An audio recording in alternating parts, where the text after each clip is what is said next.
trottoir.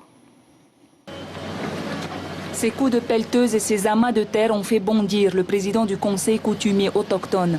Mais après discussion, Joinville-Pomaré réalise que ces travaux d'évacuation pluviale sont nécessaires. Je vois qu'aujourd'hui j'étais absent du territoire.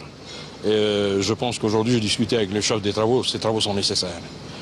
Ça ne l'aurait pas été, nous aurions agi. À Napu, lieu où la population de Mahaina se retrouve le week-end pour une baignade. Les pêcheurs de Haina sont présents chaque saison. Mais à Napu, c'est surtout un lieu sacré chargé d'histoire.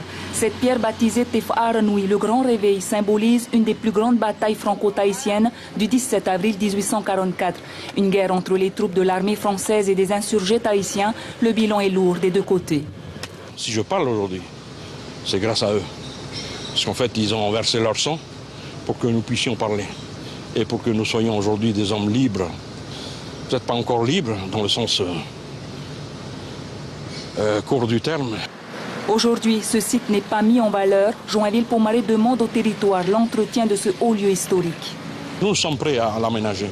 Nous allons faire une demande de nous louer cette propriété.